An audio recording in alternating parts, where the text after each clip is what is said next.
شافعِ روز جزا پیدا ہوئے، مظہر ذات خدا پیدا ہوئے۔ حضرات محترم، ان کے ادب کا معاملہ یہ ہے، ذرا سنیے۔ ادب گاہست زیر آسمان از عرش نازل کر، نفس گم کرد کے می آجر جنید و بایزیدی جان۔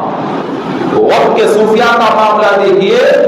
کہ شعر کیا ہے، ادب گاہست کے زیر آسمان از عرش نازل کر، یعنی کہ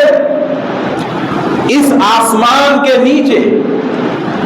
ادب کا ایک ایسا نازک مقام ہے کہ جس کے ادب کا معاملہ عرش اعظم سے بھی نازک ہے، جس کے ادب کا معاملہ عرش اعظم سے بھی نازک ہے۔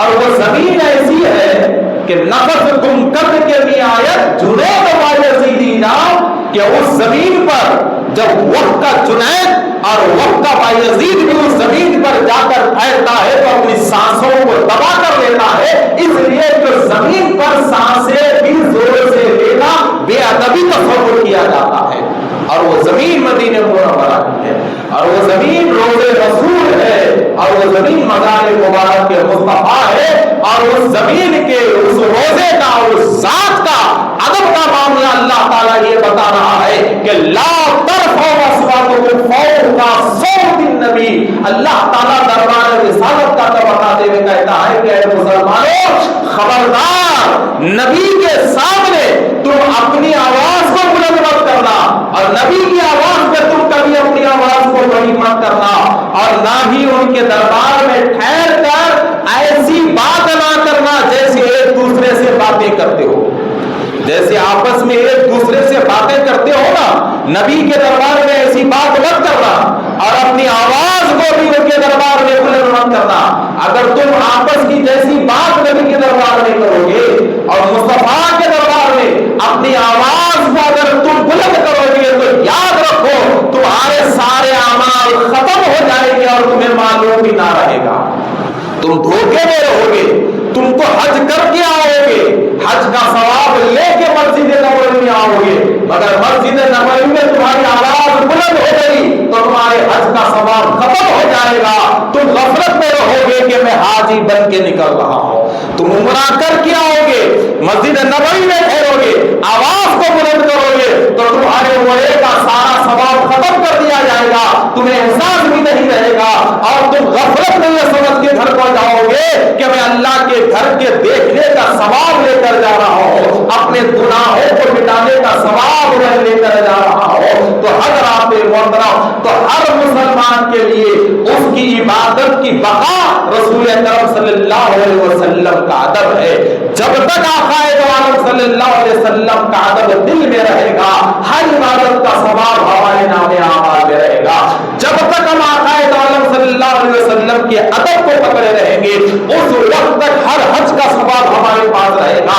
ہر عمرے کا ثواب ہمارے پاس رہے گا۔ اور جس دن رسول اکرم صلی اللہ علیہ وسلم کا ادب ہمارے دل سے نکل گیا، اور جس دن مدینہ نبوی میں ہماری زبان کھل گئی، اور جس دن آقا کے روزے کے سامنے ہماری آواز بلند ہو گئی، تو سمجھ جاؤ کہ ہمارے پاس نیکیاں نہیں ہے، بس جھوٹی زندگی ہم گزار رہے ہیں کہ ہم حاجی ہیں، ہم طواف کر کے آ رہے ہیں، ہم نفل پڑھنے والے ہیں، ہم تہجد پڑھنے والے ہیں، ہم روزے رہنے والے ہیں۔ تو یہ نفل، یہ تہجد، یہ حجر اسود کے چومنے کا ثواب، یہ صفا و مروہ کے دوڑنے کا ثواب، یہ قرآن کی تلاوت، یہ پانچوں نمازیں، یہ زکات، یہ حج اور یہ حلقے ذکر کا ثواب ایک مسلمان کے پاس اس وقت تک باقی ہے جب تک مسلمان کے پاس رسول اللہ کا ادب باقی رہے گا، اور جس دن رسول اللہ کا ادب ایک مسلمان کے پاس سے چلا جائے گا تو اس دن سے اس کا سارا عمل بیکار ہے۔ اس لیے کہ خدا خود کہتا ہے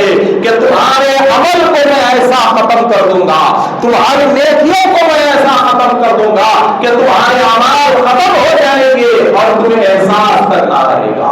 تمہیں شعور تک نہ رہے گا۔ تو حضرات محترم، تو آقا دو عالم صلی اللہ علیہ وسلم کے ذات کا ادب، آپ کے دربار کا ادب، آپ کے روضے کا ادب شریعت اسلامیہ میں بہت بڑا ہے، اور اسی ادب میں ایمان ٹکا ہوا ہے، اسی ادب پہ زندگی ٹکی ہوئی ہے، اسی ادب پہ بندگی ٹکی ہوئی ہے۔ تو تھوڑا دیکھیے کہ صحابہ کرام کی زندگیاں دیکھیے، صحابہ کرام کی زندگیاں دیکھیے کہ کہاں تک ادب کا خیال رکھا کرتے تھے، کہاں تک ادب کا خیال رکھا کرتے تھے۔ کیا آقائے دو عالم صلی اللہ علیہ وسلم کہ ادب کا معاملہ دیکھیے، امیر المومنین سیدنا عمر رضی اللہ تعالی مدینہ منورہ میں پیدل چل رہے ہیں، چلتے چلتے ایک جملہ سنائے محمد فلاں، اے محمد تم نے ایسا کیا، اے محمد تم نے ایسا کیا، اے محمد تم نے ایسا کیا۔ تو حضرت عمر جواب میں آ گئے کہ محمد کے نام کے ساتھ اتنے ہلکے جملے کون استعمال کر رہا ہے؟ جب آپ قریب جا کے دیکھیں تو ایک بندے کا نام محمد ہے، پتہ نہیں وہ کیا غلطی کر دیا، سامنے والا اسے ڈانٹ رہا ہے۔ تو حضرت عمر کو یہ بے ادبی پسند نہیں آئی، فوراً کہا ادھر آؤ، تمہارا نام محمد ہے، اور اگر تم کچھ خطا کرو، کچھ غلطی کرو تو لوگ نام لے کر تمہیں برا بھلا کہتے ہیں، جس کی وجہ سے نام محمد کی بے ادبی ہو رہی ہے، لہذا آج سے تمہارا نام محمد نہیں عبد الرحمن ہے۔ فوراً حضرت عمر نے نام کو بدل دیا، کہا کہ تمہارا نام آج سے محمد نہیں ہے بلکہ تمہارا نام آج سے عبد الرحمن ہے۔ اتنے میں حضرت طلحہ کے بیٹے آئے، تو حضرت طلحہ کے بیٹے کا نام بھی محمد تھا، تو فوراً حضرت عمر نے کہا کہ اے طلحہ کے بیٹے تمہارا نام بھی محمد ہے، لہذا آج سے میں آپ کا نام بدلتا ہوں۔ تو حضرت طلحہ کے بیٹے نے کہا کہ حضور میرے نام کو رسول اللہ نے رکھا ہے،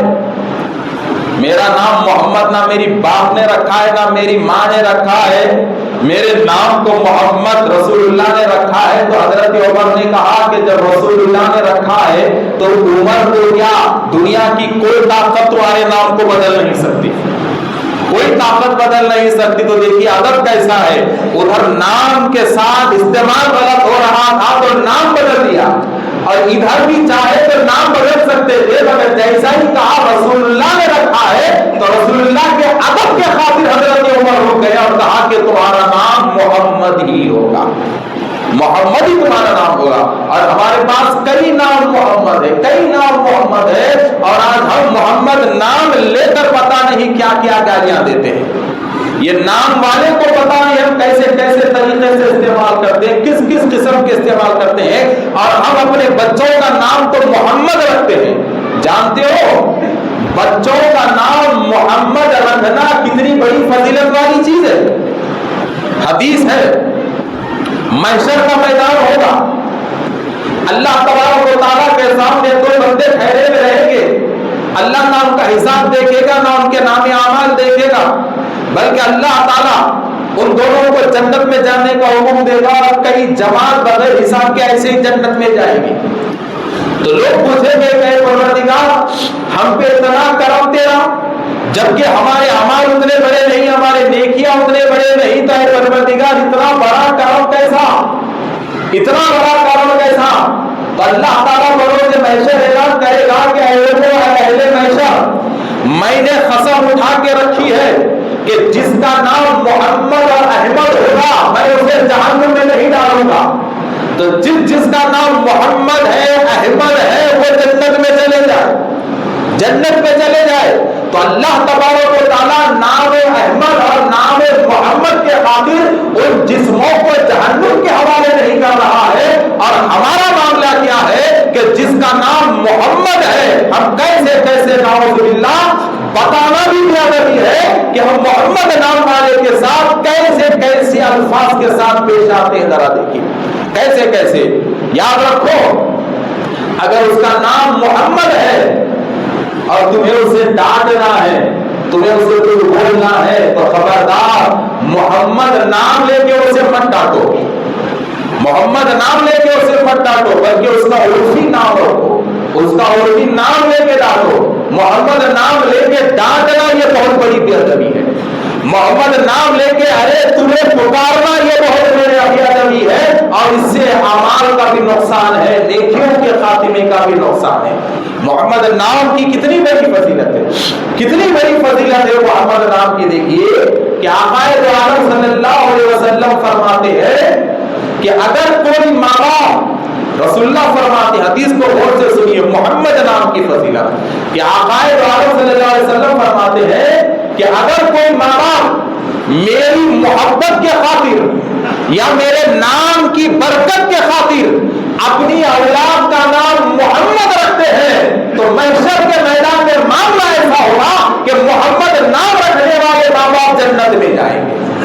جنت میں جائیں گے۔ تو رسول اللہ کی نسبت کے خاطر محمد نام رکھنا یہ باعث ثواب ہے، آپ کی محبت میں محمد نام رکھنا باعث ثواب ہے، مگر اس نام کا بھی اتنا ہی احترام ضروری ہے، اتنا ہی احترام ضروری ہے۔ آپ کو معلوم ہے محمد نام کا کتنا بڑا احترام ہے، کتنا بڑا شریعت میں احترام ہے کہ آپ کے گھر میں برکت نہیں ہے، آپ کے کھانے میں برکت نہیں ہے تو آپ دفتر سجاؤ اور اپنے دفتر پہ محمد نام والے بندے کو لا کر بٹھاؤ، تو جس گھر میں جس دفتر پر محمد نام والا انسان کھانا کھاتا ہے تو محمد نام کے احترام میں اللہ تعالیٰ اس کے دفتر میں برکت کو ڈال دیتا ہے، اس کے گھر میں برکت کو ڈال دیتا ہے۔ تو حضرات محترم یہ احترام ضروری ہے۔ تو ہم ذات رسالت رسول اکرم صلی اللہ علیہ وسلم کی ذات کے ادب میں تو ہم بہت دور ہیں، مگر نام کا ادب ہم نہیں سیکھے، نام کا خیال ہمارے پاس نہیں ہے۔ تو آج مسلمانوں میں یہ بے ادبی بہت ہو رہی ہے، یہ بے ادبی بہت ہو رہی ہے۔ اپنے بچے کا نام محمد اسی وقت رکھو جب تمہارے پاس اس نام کا پورا پاس و لحاظ ہو، اس نام کی پوری عزت اور احترام کا ماحول تمہارے پاس ہو۔ اگر تمہارے پاس وہ پاس و لحاظ نہیں ہے، وہ نام محمد کی عزت و احترام کا خیال آپ کے پاس نہیں ہے، تو میرے دوستو پھر وہ نام مت رکھو، وہ نام لے کر نام والے کو غیر ضروری باتیں مت کرو۔